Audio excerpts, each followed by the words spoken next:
ni haya kwa Bwana, kwake nitang'ara.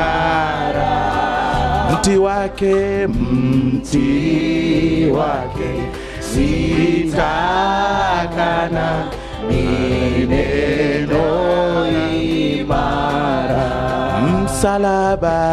Msalaba ndio asili ya mema, nitatua mzigo hapo. Nina uzima, furaha daima. Njoni kafurahini papo. Msalaba ndiye asili ya mema, nitatua mzigo hapo. Nina uzima, furaha daima. Njoni kafurahini papo. Kiama kiti chake vivyo, ni yake ahadi. Alivyowekewa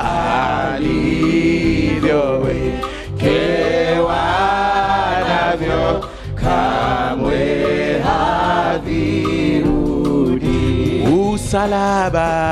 Msalaba ndio asili ya mema, nitatua mzigo hapo. Nina uzima, furaha daima. Njoni kafurahini papo. Bwana wangu, tena Mungu, ndilo lake jina. Hataacha roho yangu wala kunikana. Msalaba ndio asili ya mema, nitatua mzigo hapo. Nina uzima, furaha daima. Njoni kafurahini papo. Atakiri langu jina mbele ya Baba. Anipe mahali tena mbinguni nikae. Wimbe msalaba ndio asili ya mema, nitatua mzigo hapo. Nina uzima, furaha daima.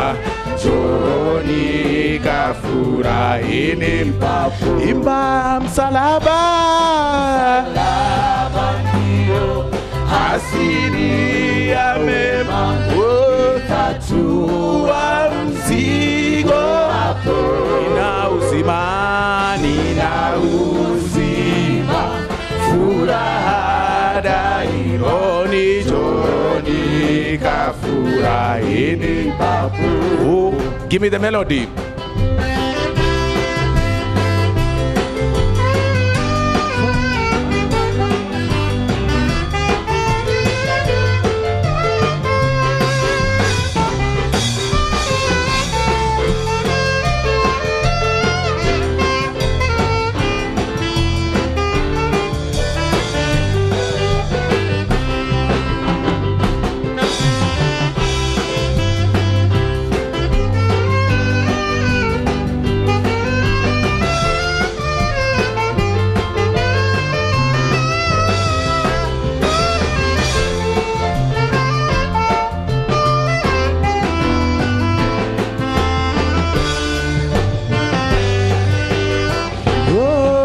msalaba, msalaba ndio asilia mema, itatua mzigo wako.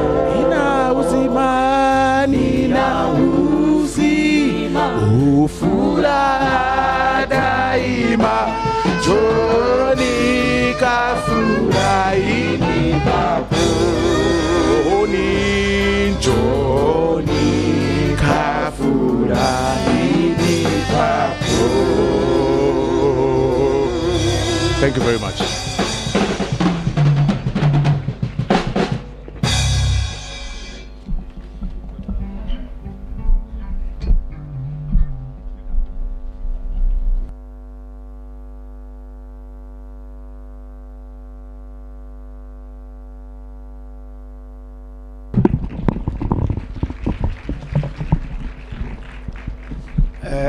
Mr. Speaker, this is not correct form of dressing, but I will be excused because we have just come from singing. And I am sure you will all agree with me that this is a renewed, revived, and we can add a third R, restored. This is the moment that we've been waiting for. And I would like to invite the most immediate past chairman of the National Prayer Breakfast, the Honorable Senator Samuel Bokisho, whom I am told when he goes to South Sudan, they speak to him in South Sudanese. But I'd like to confirm that he's a Kenyan. Karibu.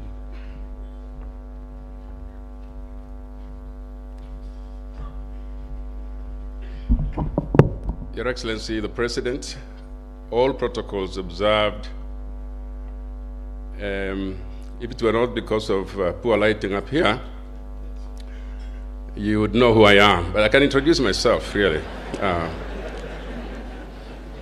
My name is Samuel Bokisho, the immediate former co-chair of the National Prayer Breakfast. I have the privilege today and a great duty to introduce the keynote speaker. Your Excellency, sometimes your faith gets tested. A few days ago, I got a call. And the call said, you know, the Lord is coming tomorrow. And I didn't know how to answer that. I said, the Lord is coming tomorrow? Yes. Lord Hastings is coming tomorrow. So I, for a while, had lost my faith there. But our friend Lord Hastings is here. Lord Michael Hastings is a great friend of Kenya. And we would like to welcome him every time that he comes to Kenya, this time in the company of his son, Rhys. And I'd like to see if Rhys can stand up for recognition. There is the young man. I will say a few things because there's so many things to say about our speaker this morning. He has been here before, he has spoken to us. But I can only say a few things. If I say what he has been, it will take so long. So I will only say what he is. And the first thing I'll say is that he's a great friend of Kenya. And Mr. President, I say that because even when this breakfast was postponed, he still planned to come, and he came to give us our speech this morning. So that's a great friend of Kenya. He is a number of things. He began his career as a theologian, as an educationist. He has done so many things, but let me just highlight a few. Closer to home, he's been a governor of the Vodafone Safaricom M-Pesa Academy. Very close to home. He has also been associated with the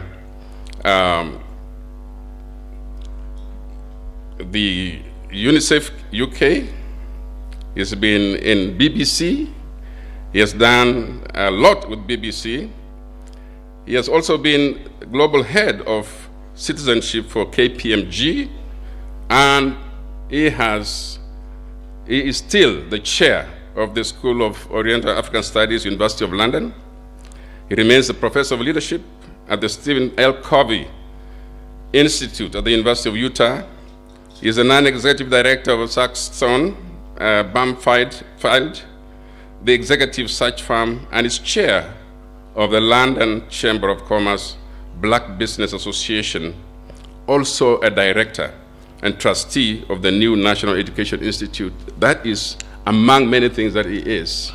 But I'd like to say that we have a treat for you today in inviting our friend and a close friend of our country, the Lord Dr. Michael Hastings of Scarisbrick. If I can say that again, he is the Lord Dr. Michael Hastings of Scarisbrick, CBE. Allow, please, let us give him a very big welcome as Kenyans comes to deliver the keynote address. Thank you.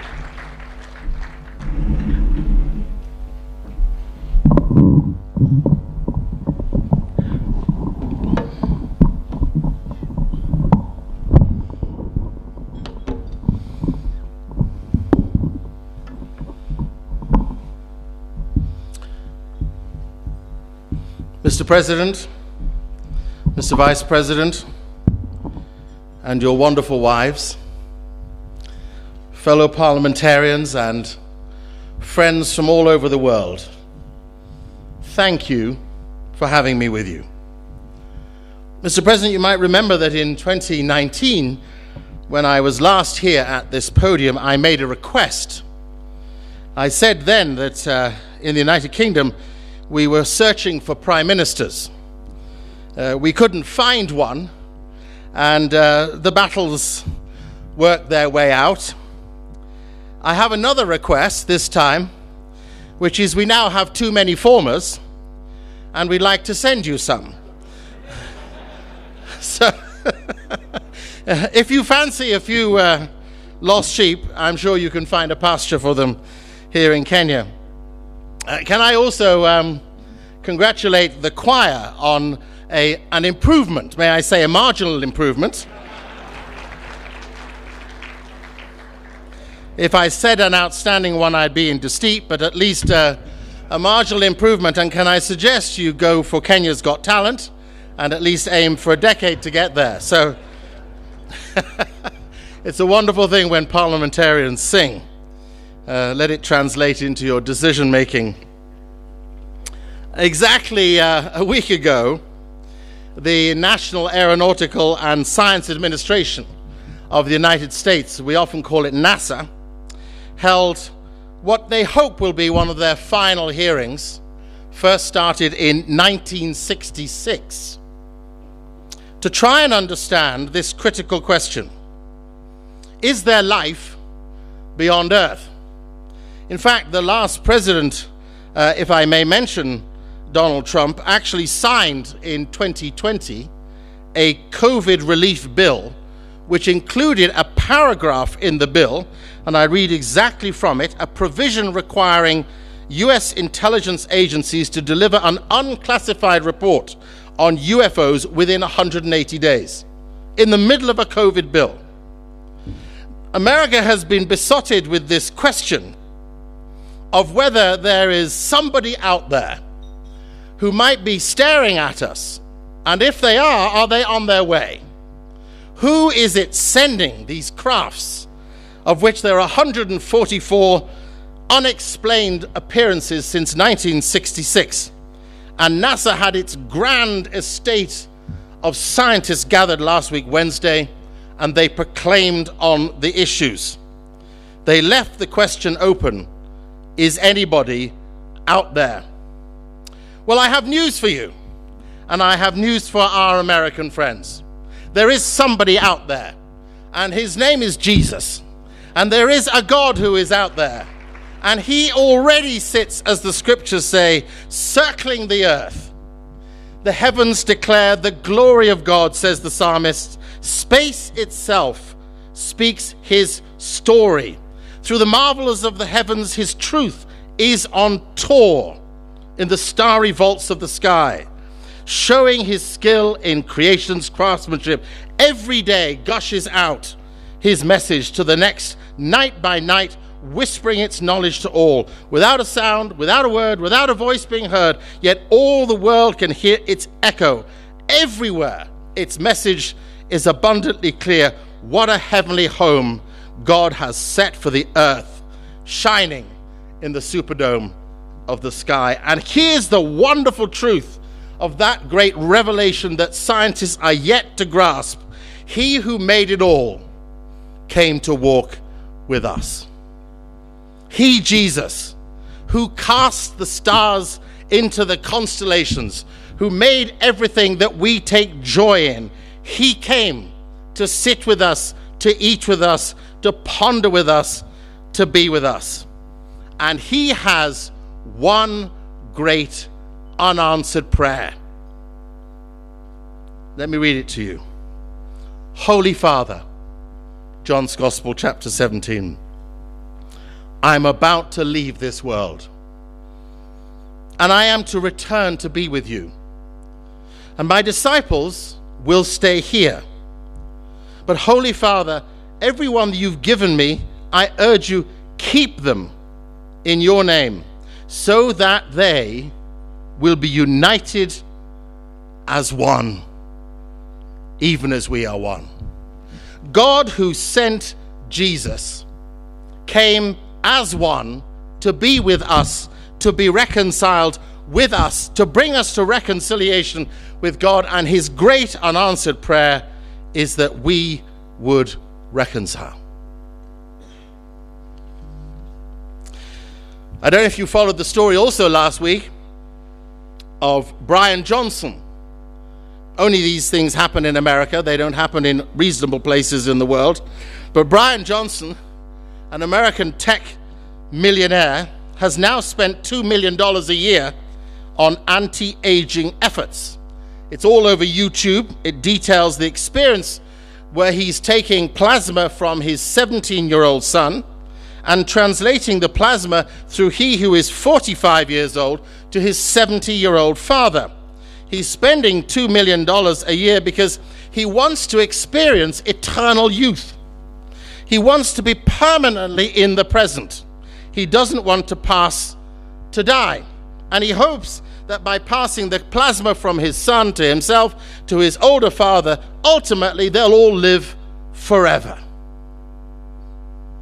Well, I've got news for him too. The news, according to the poet Samuel Ullman, is the following. Youth is not a time of life. It is the state of mind. It's not a matter of having the right looks, red lips and supple knees. It is a matter of the will. Youth is a quality of our imaginations, a vigor of our emotions. It's the freshness of the deep springs of life. Youth means a temperamental predominance of courage over timidity, an appetite for adventure over the love of ease. It often exists in a person 60 more than a boy of 20. Nobody, says Ullman, the great poet from the 1940s, nobody grows old merely by the number of years. We grow old by deserting our ideals. Mr. President and fellow parliamentarians, you and I grow old when we give up on the most essential responsibility that sits on our shoulder. We are not here to aggrandize or empower ourselves. We are here to serve those who look to us to give them the shine of life. A man passed his 100th birthday just a week ago too. The older of you in the room will remember Henry Kissinger. He's turned 100 years, and in his 100th year, this American political leader signed the first copy of his book, Henry Kissinger's Leadership, 6 Studies in World Strategy. In the heart of the book, he adds a critical perspective as to what makes for effective, good leaders who lead nations like prophets, he says.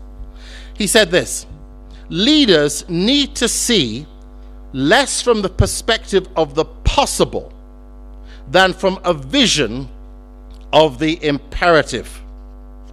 Let me translate that for you. Less from the ambitions set out in their manifestos, but more from the imperative that faces us. The global order, said Kissinger, the global order is being shaken by unrivaled regions of conflict, intensified antagonism between powers with conflicting claims of legitimacy. The only way, he says, for a future to emerge is that we put aside our divisions and we do relentless diplomacy. You'll know as well as I do that nations are lining up at the moment as to whether they do or do not support centers of conflict. We don't need to name them. We know them. They're all over our news channels. We watch them with grief and we feel the agony of lives destroyed. Well, it wasn't that long ago, 1955, when 29 nations gathered in Indonesia. Those 29 nations included many of Africa's countries, many emerging into new democracies. And at those 29 nations, there was a great debate as to whether or not Africa's countries face east or west. To whom do you look as the future emerges? Well, probably the smartest voice that was found to be gathered at that time was Kwame Nkrumah, soon to be Prime Minister of Ghana. And he rallied all of those present with the slogan, neither east nor west, we face forward. Neither east nor west, we face forward. For all of us, the big challenge of the facing forward future is the final F, forgiveness. Forgiveness. Because we cannot face forward if we do not forgive that which has transpired from the past. Forgiveness doesn't mean that the other person is right. But forgiveness liberates us. Forgiving other people is one of the greatest proofs of love. It's wiser to forgive and forget than it is to hate and remember. The practice of forgiveness is our most important contribution to the healing of relationships and to the healing and liberation of mankind. And Mark Twain, the clever writer, said this: forgiveness is the fragrance the violet sheds on the heels that has crushed it. Forgiveness is when I let you stand up irrespective of the wrong and still look you in the eyes with I say I need you. Because freedom only comes when forgiveness is birthed anew. I read a terrible story the other day called The Second Vulture. Some of you will remember the awful tragedy, not just of the fight in Sudan now, but the 93-94 famine. At that time, Kevin Carter, a South African photojournalist, a Pulitzer Prize winner for his journalism and his photography, took what was called the amazing shot. Some of you will recall this image of a tiny little girl, absolutely emaciated from lack of food and lack of water, her body bursting with her bones, desperate and broken, kneeling, crushed, trying to get to a feeding center, and all alone. Behind her, a huge vulture, waiting with its gnashing claws and its huge beak, about to claw her to pieces in order to eat what remains of her life. Kevin Carter took a picture, claw her to pieces in order to eat what remains of her life. Kevin Carter took the picture. As he took the picture, he rushed away. I had a flight to catch, he said. He appeared on a radio program, savoring his great feat, thinking that he'd made such an exceptional photographic moment. He only lived sadly for another few months. He started deeply when he went on a radio program and he was asked this question: why did you not pick up the little girl who was dying before you and take her to safety? His answer was, I didn't wait to find out what happened after the shot. I had a flight to catch. And the caller replied, I put it to you, Mr. Carter, that there were 2 vultures on that day, and one had a camera. How easy it is for you and I to observe the tragedies we witness, to simply see them as the events of others' responsibility, to determine that actually, as we live, we didn't do it, so we're not responsible. But I have news for you too. You and I are responsible. We are responsible for those who suffer and struggle, who cannot find their way to freedom, because we may be holding back that critical key of forgiveness and renewal. For he who threw the stars into the skies and pleaded with his Father before he returned again, that we would be one, reconciled to one another, in forgiveness, facing those we perceive to be our enemies, willing to put aside what we think of as our positions, laying down as he did the grandeur of our estate, and facing those we utterly dislike for the sake of our people, for the sake of our communities, for the sake of our nations, for the sake of our world, gathering together so that we may make peace a chance. The Roman philosopher Seneca, writing 400 years before Jesus, said, "No man is more unhappy than he who never faces adversity, for he's not permitted to prove himself." Adversity, conflict, and distress are our windows to exercise forgiveness. They are our space to stand up in the space and in the face of greatest turmoil, and to prove that we are people who know pain. In fact, Tolstoy, probably the smartest of all Russian writers, writing around 1904, said, "If you feel pain, you are alive. If you feel other people's pain, you are a human being." For you and I today, our opportunity is to be human beings, made in the image of God, created for unity, selected for celestial life. Yes, there is life out there, and there is life in here. Yes, there is life to come, and he is the author and architect of all of that life. He gives it to us as an act of gracious freedom born out of suffering. His greatest acts to take the hand of the man on the cross and say, "Come with me." His last act with his disciples to wash their feet. When we're looking for the example of the healer, that is what he chose to do. I leave you with one big thought. I had a look this morning at the World Economic Forum's 10 most significant risks the world is facing. Risks for now, risks for 10 years.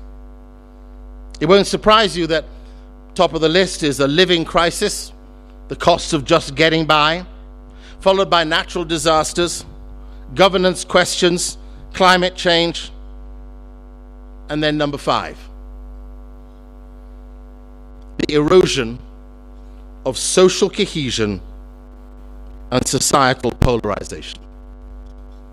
Never before, with so much available to us, never before with so much freedom that is possible, never before with so much given to us in resources and technology, and never before with so much freedom that is possible, never before with so much given to us in resources and technology and potential and opportunity, with freedoms galore, have we been more divided. Who makes me uncomfortable,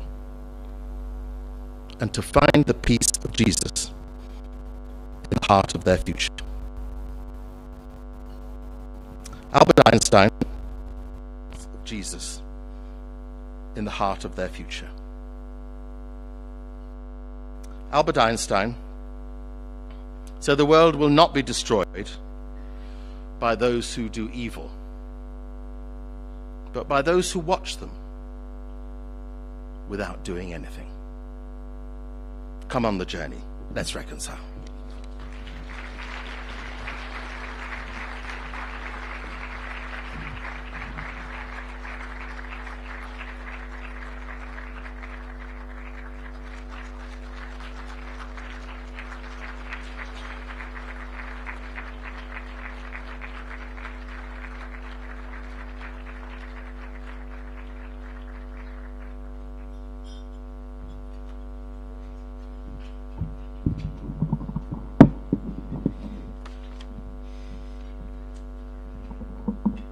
Thank you very much, our keynote speaker.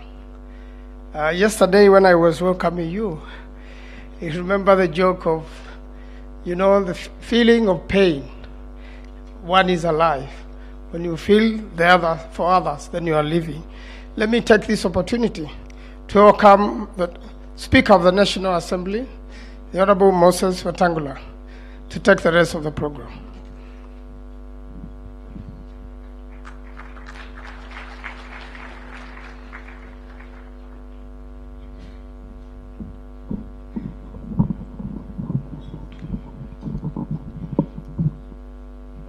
Your Excellency, our President, and all dignitaries present, shall we stand for a minute, all of us?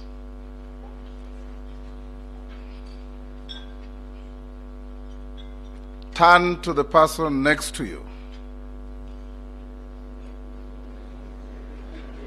and tell him or her, we must reconcile.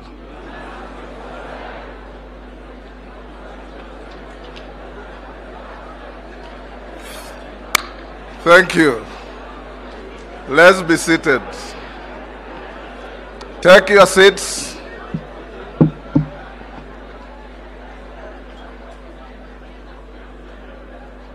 Your Excellency, we have done very well with time. And I'm sure we live here with self-reconciliation and reconciliation with everybody that we interact with. Thank you, Dr. Lord Hastings, for that moving speech, the keynote address. For those of you who are not widely read, the book by Leon Tolstoy that he quoted is called War and Peace. I read it 20 years ago. Now is the time to hear our senior leadership. Allow me to, because we have a few minutes, to give one or two national leaders before we come to His Excellency the Deputy President and the President. Honorable congregants, when I entered the University of Nairobi, I found myself perched in a room with some tall young fellow from Mount Kenya region. We had never met. I had never been to Nairobi in my life. So I used to hear from our civics that there were people called Embus and Beres. And the man I was put in the same room with was from that stock. We became very good friends. We studied together. We were appointed magistrates the same day. When I was posted to Nakuru, he was posted to my village in Bungoma. I'll not enlist the torturous issues he passed me through when we were roommates. But when my time came to be where I am, he had to exit from that office to elsewhere.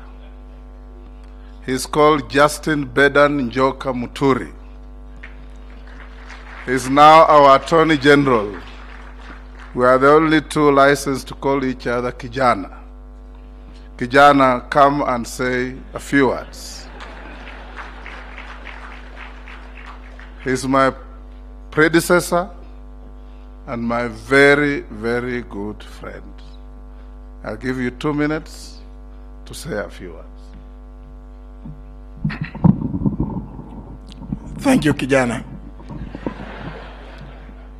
Your Excellency, the President of the Republic of Kenya, Your Excellency, First Lady, Your Excellency, the Deputy President, Mama Dorcas, all the leaders here present, including my friend, the Prime Cabinet Secretary, Dr. Wycliffe Salim Davadi, our keynote speaker. Thank you for the message, well delivered. The only thing I may not know is whether it was well received. But I can tell you, looking at many of the people sitting next to me, message is right home. Thank you very much. Your Excellency, I am delighted that my predecessor, the Honorable Moses Masika Wetangula, and his colleague, Honorable Amason Kingi, have continued with this practice and this tradition. And indeed, I am grateful to see many of our visitors from around the continent of Africa. It is a great tradition that we come together as a nation, as national leadership, to come and pray. And indeed, as was said by my former roommate, pray incessantly. Is it the one or Sami? I think it's Sami Chepkonga who said it. Some little word of praise to the renewed and revamped Bunge Choir. Indeed, as the keynote speaker did say, you have made some improvement. But I do recall that our keynote speaker today was with us here in 2019. And that's why I think he's saying that there's some slight improvement, because during that occasion, what was there was organized confusion. And therefore, I must congratulate the new leadership of the prayer breakfast. I'd also wish to recognize the part played by many of our prayer groups around Nairobi, in various places, in Nakuru, in Athi River, around is it Karen, Muthaiga. To all of you, congratulations. I also wish to indeed salute the two camps, one of the key calendar events in the life of Parliament, and to maintain the tradition of holding it on the last Thursday in the month of May. It is sad, but again, I'm happy to note, Your Excellency, you and I, and I think the Honorable Musalem Davandi will recall that the last prayer breakfast of last year was a bit interesting, in that today we talk about reconciliation, but during the last prayer breakfast of last year, it was very difficult to sit together on that table, because we were indeed just pretending to be talking to each other. You recall, and indeed congratulations, because you withstood it, and from there you went and gave away your daughter in marriage. I think this year's theme is one that we all of us as Kenyan leaders, and indeed as a nation, should observe. Before I came here, at about 6:15, I was watching television, and in one of the stations, I had somebody question, why do leaders congregate to pray, spend too much money when there are people who have nothing to eat? I just wondered, is it a mistake for leaders to congregate and pray together? Would it make any difference if we were to do it over lunchtime? Because the person who questioned that seemed to have beef with the fact that it is called a national prayer breakfast. I leave you with this one, that let us continue praying and praying incessantly. Thank you very much. God bless you.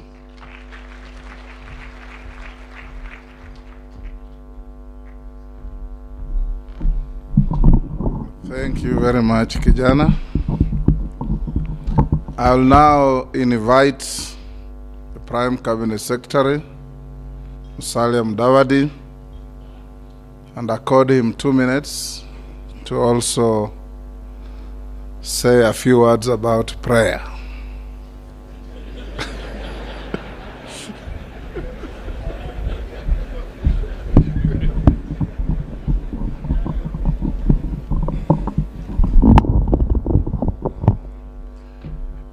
Your Excellency, the President, Dr. William Samoei Ruto, the Deputy President, Rigathi Gachagua, Madam Rachel, Mrs. Rigathi Gachagua,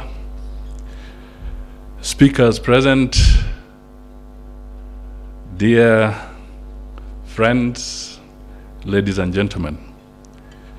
Mr. Speaker, you're putting me on the spot. But first, let me say that Lord Michael, your message has been precise and profound. Very powerfully delivered. You didn't mince your words, but something comes out clearly, that reconciliation is not easy. It is extremely difficult. What or who do you meet in a journey to reconciliation? You have critics and you have friends along the way. Critics concentrate on your flaws. Friends will be correctional. They'll help you focus on your potential. So, as Kenyans, we need to ask ourselves, how do we navigate between the critics and the friends on our journey to reconciliation? Do you give critics more time than you give to your friends? Or do you balance it out? But one thing is clear. If you have to reconcile, do not be discouraged by your critics. Reconciliation also means coming to terms with reality and learning how to navigate within that space. Reconciliation also means sacrifice to uplift the downtrodden. Mr. Hastings, as you spoke, you talked of the second vulture. The question that we ask ourselves, the Constitution of Kenya demands so many things of us. We must provide universal health care. We must provide shelter. We must provide food. We must provide for education. So, the question that I pose is this. When the President of Kenya says we need to make a contribution to provide shelter to those that do not have it. Are we vultures? If he says that we need to provide support so that our children can go to school, and we stand up and say, I have educated my children, I therefore do not need to contribute to any education fund, are we being vultures? So, reconciliation is also sacrifice for the better. That's why I say it is not easy, at least from where I stand. Finally, Mr. Speaker, let us pray for Kenya. You asked me to say something about prayers, and that is what I say. Thank you.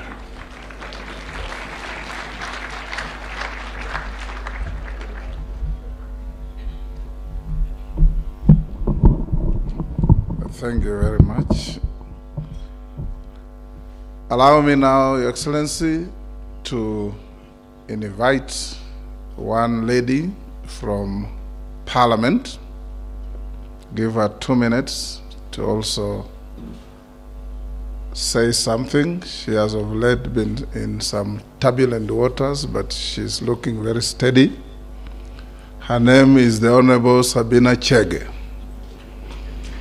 I invite her to give her 2 minutes to address the congregation. We're doing very well on time. Sabina, come forward and make a few remarks not amounting to a speech on prayer and reconciliation.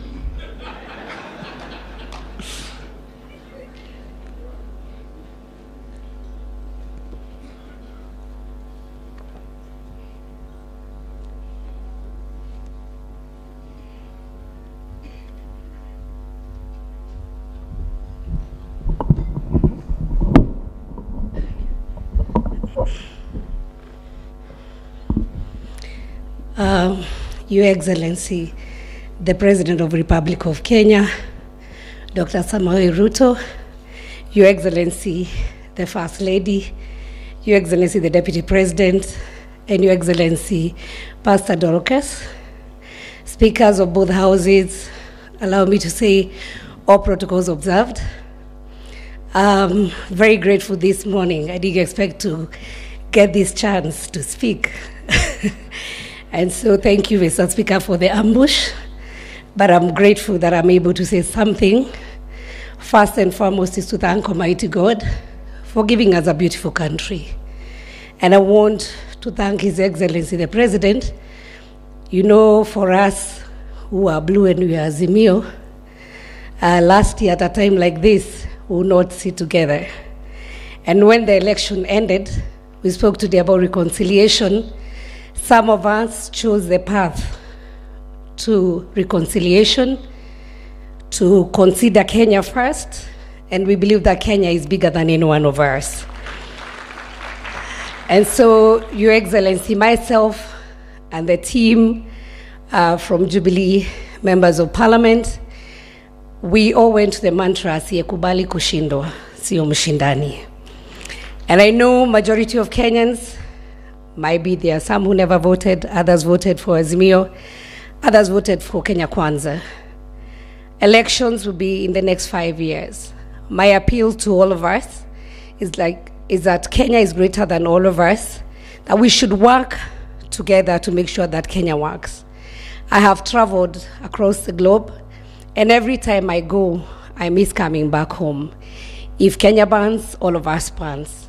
I want to urge the people from my side who, some of them chose also not to come for this prayer breakfast, that it is important that we accept the will of God. It is us who handed over the power, and so it is necessary that we support the government of the day, not for ourselves, but for the betterment of Kenya. And so, on the same tone of reconciliation, I pray to my colleagues in Parliament that they also I reconcile with me, because the best thing I did was not to run away from them, but just think bigger picture about Kenya. And so, Mr. Speaker, as they plan to remove me as a deputy minority whip, I hope that you'll also look at me with a better eye. And I also extend the same branch to my colleagues in Azimio, because there's nothing wrong I've done. The only thing I've done is to think about Kenya first and not myself. And hopefully that Kenya is going to rise. There are many challenges. Your Excellency, what I can promise you is that we will not wait to see Kenya go down, but each one of us will try our best to contribute in the little way we can be able to do to make Kenya better and to make the lives of our people who voted for us better. May God bless you so much and have a lovely day. And let us all hold hands together for the sake of our children. You saw the 10-year-olds here. They are looking at us, especially the leaders, to see where we'll lead this country. God bless you all. Asanteni sana. Well done, Sabina. Your Excellency, we are in a country where we are blessed to have a president and a deputy president with spouses who are distinguished for being prayerful women. Allow me on this prayer day to invite Pastor Dorcas for 1 or 2 minutes, the spouse of our deputy president, to come and address us. Pastor Dorcas.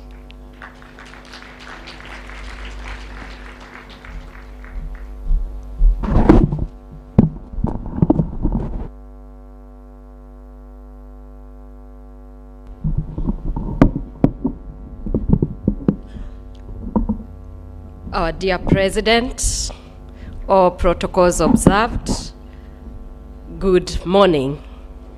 Praise the Lord. I am really excited today for this prayer breakfast because the Lord says you pray without ceasing, being thankful for one another, praying for one another.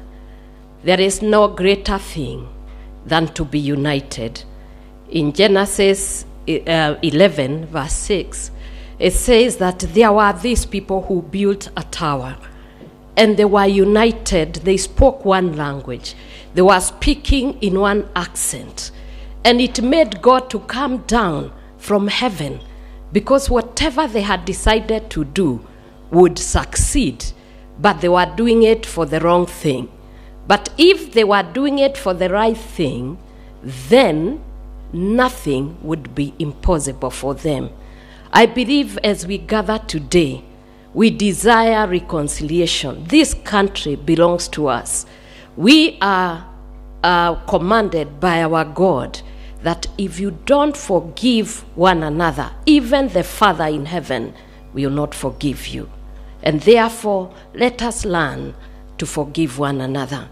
Let us learn to speak one language in one accent and be in one accord, so that the vulnerables who are in this nation can start to see us and to experience the grace of God through us, because it is only when we are in one accord that God works. May God bless you as you continue.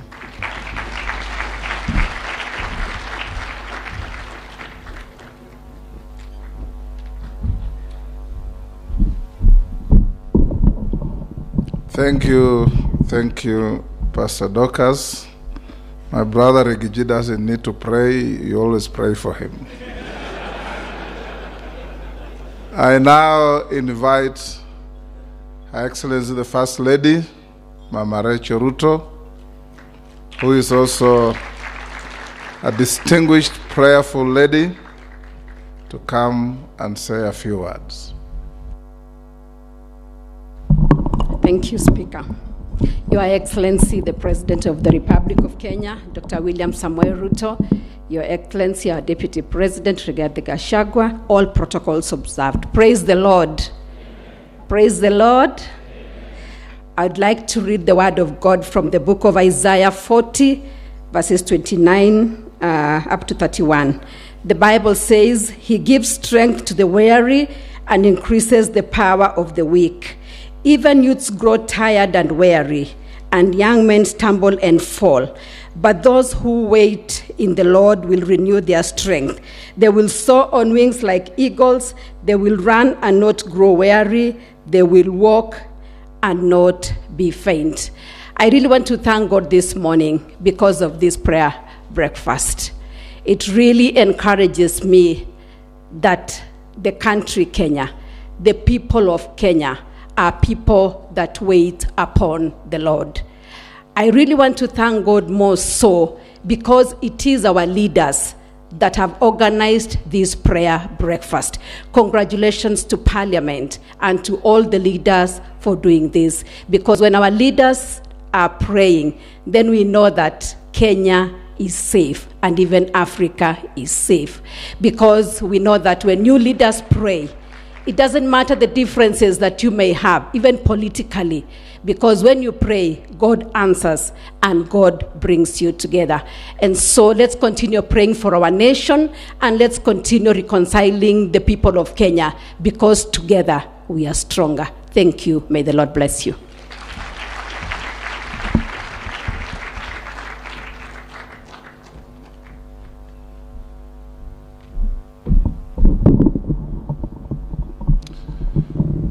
We're getting to the end. There was a lady who lost her husband, and she went to collect insurance cover. And in the report of the coroner,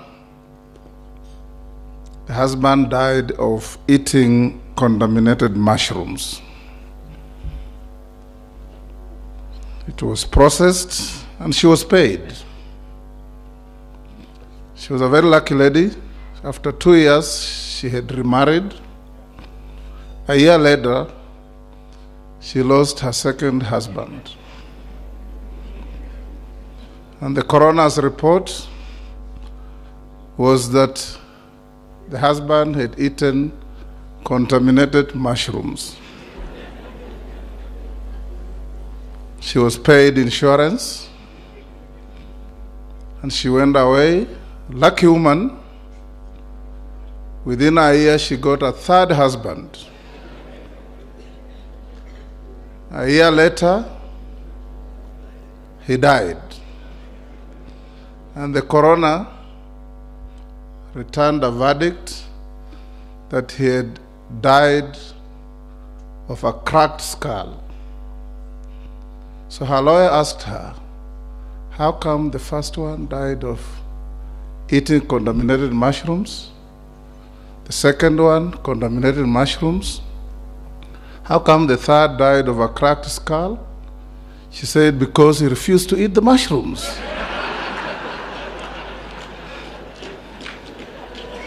Allow me to invite my brother Regiji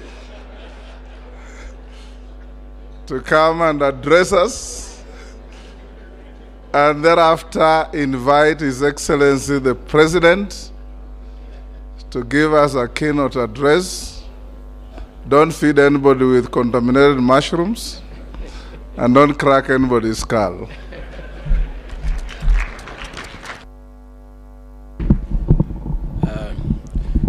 Your Excellency, the President of the Republic of Kenya, Dr. William Ruto, Your Excellency, the First Lady, Mama Rachel Ruto, our keynote speaker, Lord Hastings, members of Parliament, the speakers of the National Assembly, good morning. God is good. And all the time. Nisalimiani kwa Bwana Yesu asifiwe. Your Excellency, we want to request the Speaker of the National Assembly, very respectively, not to incite our women who have insurances to get funny ideas. Because I don't know how appropriate that speech was all about. Luckily for me, mine is a pastor. I don't think she can be incited. Your Excellency, we are happy to be here. And for those probably who doubt my faith, because I don't have a baptism name, I was actually baptized. My name's Geoffrey. It's only along the way, when I was Geoffrey, I was an administrator to rule over people. When I decided in life to change my job description to serve the people, I needed to change the name so that I have a change of identity in my new job description. And for you to know that I'm really a Christian, you have the evidence. I'm married to a pastor. The Speaker of the National Assembly, I beseech you, and I'm grateful you invited me here. But when you invite me for an occasion, I request you to be considerate. Upunguze kizungu kidogo, ndio niweze kuelewa ile ambayo unasema. Your Excellency, the theme of reconciling with God and men could not be more appropriate for our country. I want to give a testimony that the President, on ascending to the high office, has led this country in forgiveness and reconciliation. Most of us who work around him had great difficulties with that approach. But along the way, he has persuaded us, and we are now aligned that reconciliation is the way to go for the betterment of this country. The President has exercised magnanimity in victory against the expectations of many people who witnessed the persecution that he was subjected to, the harassment, the intimidation, had expected him to go hammer and tongs for his tormentors and persecutors. He shocked all of us when he insisted that he is a Christian, and the Bible has taught him that forgiveness is a calling from God, and he decided to lead this country by giving leadership in forgiveness and matters reconciliation. His first appointment on being sworn in as president, he shocked all of us. His first appointment was to a man who had made it difficult for him to rise to the presidency. But he was forgiving, he was magnanimous, and that was it. Many people would have expected by now that all those who stood in his path to leadership would be dealt with the way his people are being dealt with. Being arrested, taken to court, being harassed by KRA. But the President decided, in accordance with the teachings of the Bible, that we need to reconcile this nation. And that is why we have a peaceful country. And Your Excellency, we want to thank you for carrying us along. One example, it may look small, but it was very inspiring to those of us who work with the President. The last prayer breakfast here was a very toxic affair, full of tension and hatred. The President today, who was Deputy President, could not sit on the same table with his boss. And when we were trying to align people around the President, many people around us, we were persuaded that the lady who had removed the chair from where Dr. William Ruto was supposed to sit should be shown the door. And when the President came to learn of it, he said, no, we must reconcile with the reality that is behind us. That lady who was in protocol should remain there and be promoted. And as we speak today, she works around the President. Again, when the President and his family and their belongings were thrown out of the official residence of the Deputy President in Mombasa, most of us were persuaded that those who had participated in throwing out his belongings should be shown the door. Again, he insisted that should not be the case. So what I'm trying to say is that the new administration is one that is persuaded that we need to reconcile the country. And therefore, we want to plead and persuade all leaders also to reconcile with the truth and the reality. Because even as we reconcile with God and men, we also need to reconcile with the truth.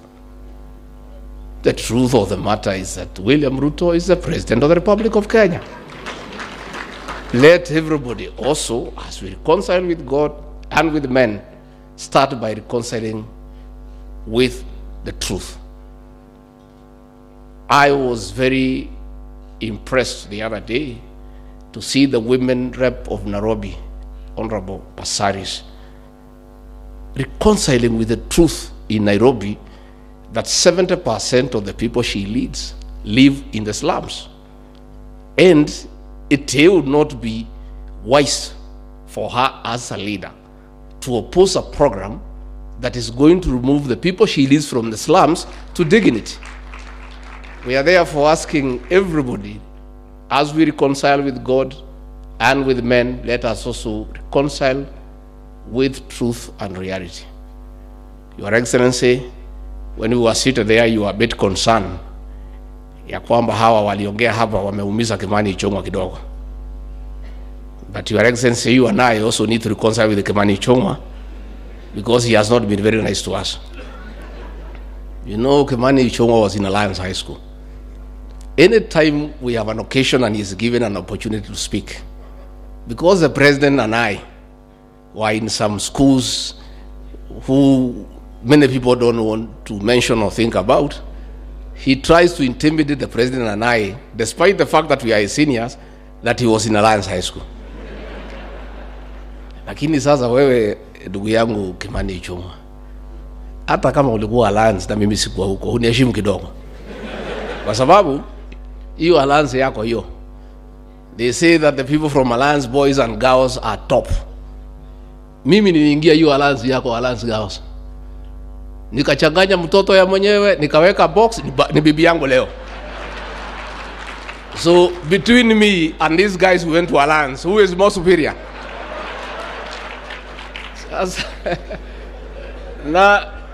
na sikuweka a box peke yake for the last 35 years, ako kwa hiyo box. Finally, Your Excellency, before I call you, I want to commend the choir ile ya Osoro. So Osoro na hiyo timu yako, tukimaliza munione nyuma ya hema. But not the bigger team, that one hiyo bado. Hiyo iko chini kidogo. So Osoro, I'll talk to Pastor Dorcas. We consider whether during our wedding anniversary you can come and perform. Lakini mjumbe wetu moja hapo alikuwa anaitwa Kagushia, ameniangusha. Alikuwa hana uniform. Mimi najua uchaguzi ulikuwa ngumu, lakini hujaishiwa hiyo kiasi. So wewe unione mwisho wa mwezi nikupange uniform so that you don't embarrass the people of Nyeri. So Your Excellency, we are happy today. It's a happy moment for the country with the era of reconciliation and forgiveness that you have led us as our leader. And all of us are persuaded and we want to move into that direction. I therefore request everyone to be upstanding as you help me to usher in the President of the Republic of Kenya, Dr. William Samoei Ruto. Your Excellency.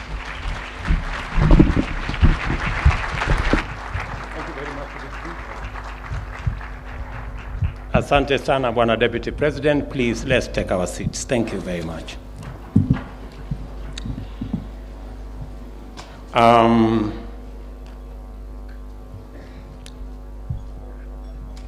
All my good friends and leaders from Kenya, our brother, Lord Hastings, and fellow Kenyans, good morning. Hamjambo.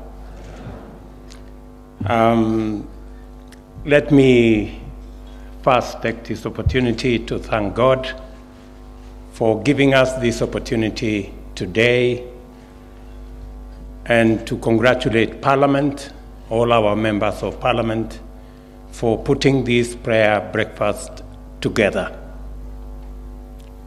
It is an occasion when we all come from different walks of life, from different parts of our country, together with our neighbors and friends from far and near, to think together, to share, and to pray together.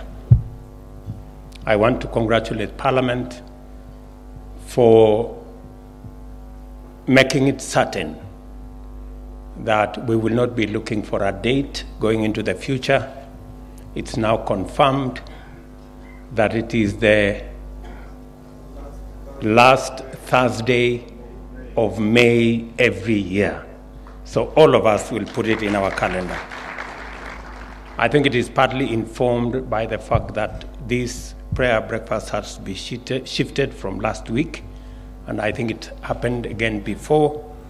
So we will all diarize the same way we have elections every Tuesday of the fifth year, of every Tuesday, the first Tuesday of August, or is it?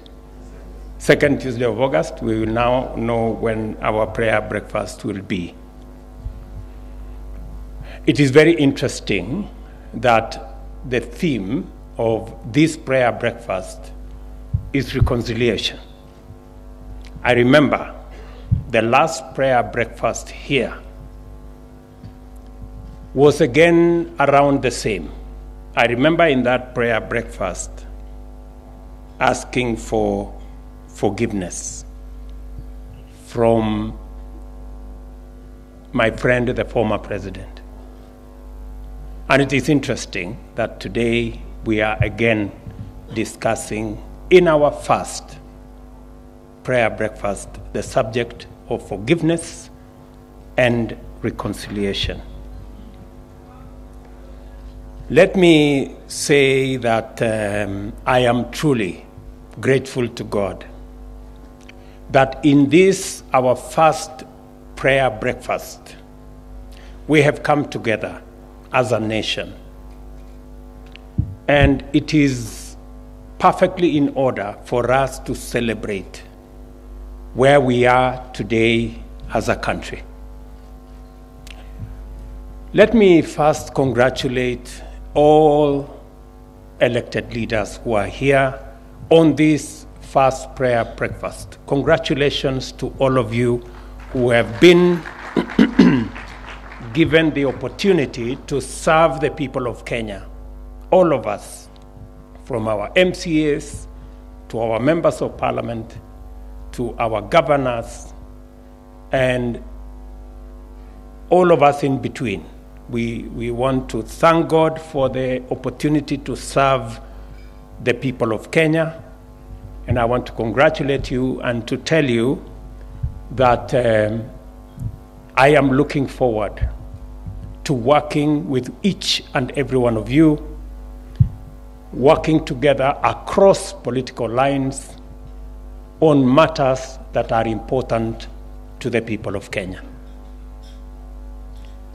And in that working together, it is not necessary that we will always agree, but it is important that we work together towards the betterment of our country.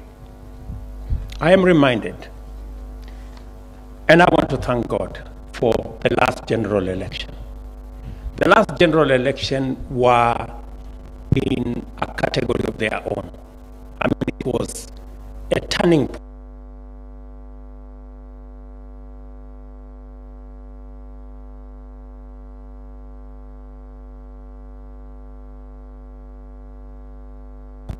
It is the election where the two national formations had a national face. The ethnic configuration that always informed our politics was not there. We had both sides presenting a national face in their formation. Number two, we had the most evident issue-based election. The election was about issues. There are issues that we differed. Our brothers on the other side, for example, said borrowing money was good because we were using other people's money to run our development, which made some sense. We argued on our side that we needed to slow down on borrowing because borrowing could lead us to a different place. But we also had occasion when both formations agreed, like for example, on housing. So it was issue-based. We had an issue-based election. It is also correct that we had a closely contested election. Again, because it only happens in Kenya that in our last election, the opposition leader became the government candidate. And the sitting president of the government became the opposition candidate. And as things would be, the opposition candidate, who was the then sitting deputy president, won the election, and the sitting president then handed over power to his deputy and went ahead to become the leader of the opposition party. That only happens in Kenya, I think. So it was quite amazing.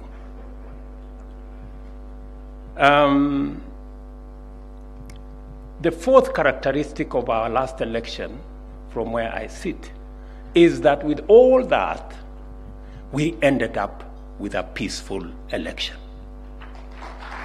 And we thank God for a peaceful election and a peaceful country.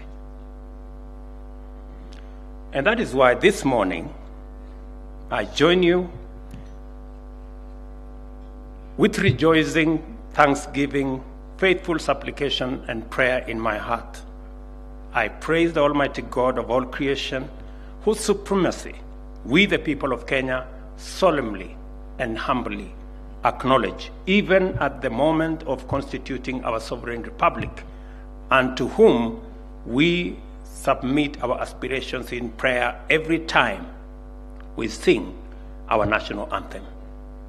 Kenya has emerged triumphant and sovereign out of the sorrowful mist of painful history because those who came before us endured harrowing sacrifice with heroic determination and faith in God and in our Creator. The history of Kenya, therefore, is an ample chronicle of consistent struggle, unshakable determination, unity, and devout prayer. Prayer is not just an exemplary component of our heritage and a magnificent tradition. Prayer anchors our aspirations and devotion to God. The most important instruments and symbols of our republic constantly remind us to be reconciled with the Almighty God, our Creator. I thank the conveners of this National Prayer Breakfast, our good members of Parliament, for bringing us together as leaders to rally the nation in its splendid diversity of creed and faiths, to unite in submission to God, and to take our dearest wishes, deepest needs, and foremost desires before the majestic throne of our benevolent Creator. We kneel before God, praying for justice, our shield and defender, so that our nation can stand before any difficulty, any adversity, threat, or trial. There is no better time for us to pray as a nation than now. We have an opportunity to give thanks for the far we have come as a country amid global turmoil arising from pandemic, geopolitical crisis, economic shocks, as well as regional conflict, harrowing drought, a plague of locusts, and a closely contested election. Globally, nations are groaning under high cost of living, intensified by soaring debt, food scarcity, unemployment, and of course, struggling economies. We are giving our best in the struggle to overcome these immense challenges. Firstly, our robust endeavors to implement a radical socio-economic transformation is intended to provide sustainable solutions to our cost of living, food security, scarcity, unemployment, and poverty challenges. Secondly, we have historically and even now stand ready to lend our hand to our neighbors and regional brothers and sisters experiencing conflict and instability, and take a stand for peace, security, and development in not just our neighborhood, but across the globe. Further, we join the global community in combating existential threats to humanity in the form of conflict, terrorism, poverty, exclusion, and of course the triple planetary crisis of pollution, loss of diversity, and climate change. In all this and other endeavors, we must also invoke our collective faith as a nation and congregate before the throne of mercy and seat of grace in order that our effort may be blessed with success and that our unity, cohesion, and solidarity be elevated to a divine communion, solemn fellowship, and sacred fraternity of all our people. Colossians 3:13 reminds us to bear with each other and to forgive one another. On this day of prayer, I call your attention to the important need for a shared understanding of all the causes we hold dear and are willing to defend. Without this understanding, we end up fighting each other instead of fighting for our causes.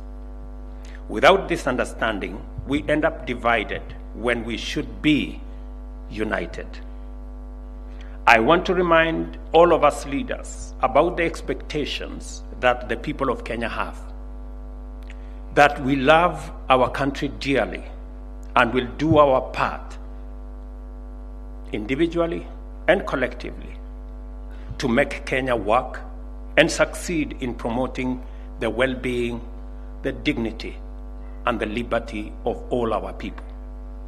We are expected to be united by the vision of a strong, secure, prosperous Kenya, where our people live in prosperity, freedom, and happiness. These are proper and legitimate expectations. I will go further and propose that although our ideas concerning the means, strategies, and policies of achieving this vision may differ, we must remain cognizant of a line no one should ever cross, of wishing that this nation fails or that her people suffer, just to vindicate our politics. Neither can we pursue an agenda of sabotage for political advantage. Democracy is a divine political gift which enables us to compete vigorously, as we always do, but also empowers us to reconcile our aspirations and recognize the fundamental unity of our truest aspirations in a single vision for a free, strong, prosperous, united, and secure nation. This vision cannot admit the weaponization of political differences to punish the vulnerable, prejudice the innocent, injure the hardworking, and afflict the struggling. pursuit of political aspiration must also enhance justice, not undermine it, expand freedom, not constrict it, and must increase democracy, freedom, and security, and not promote autocracy, tyranny, impunity, destruction, or fear. Isaiah 1:18 reminds us to reason together. Today, we are in the midst of a robust national conversation about public policies. Our democratic culture has endowed us with a rare opportunity to reason together and reconcile with our current realities. We all agree, seated here, members of parliament from all sides, leaders from all sides, that we have 5 million of our young people out of school without jobs. 800,000 young people join them in the labor market every year. I was looking at the budget last night. 628 billion will be spent in the education of our children in this year's budget, from primary school all the way to our universities. Yet, it is important for us to figure out how this investment will yield results for us as a nation. We all agree that our manufacturing, which we anticipated would go from 9% to 15%, has instead gone backwards to 7%.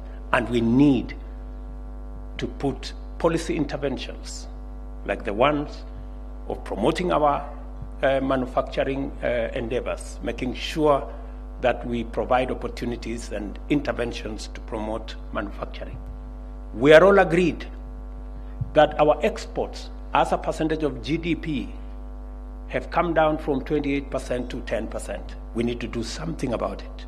We need to promote, we need policy interventions that will encourage our exports.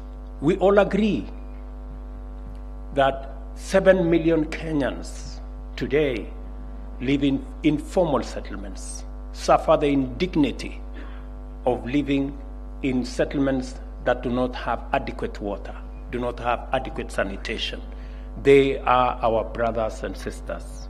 We all agree that our agricultural land is threatened by subdivision, and food insecurity is a reality.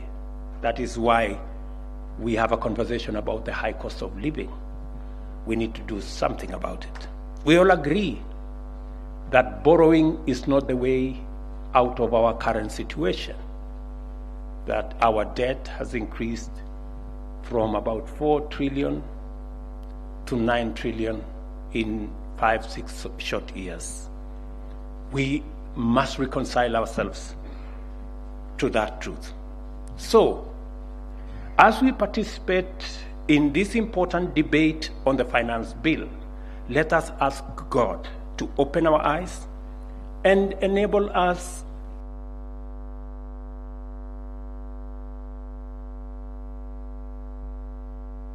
clearly see real choices that we have to make. And I want to remind you the words of Daniel 11:32 that say, even in the context where we are, Daniel reminds us that, but those who know their God, they will be strong and they will do great exploits. Living within our means require us to work with what we have. You remember Moses. He was confronted with a situation. God asked him, what do you have in your hand?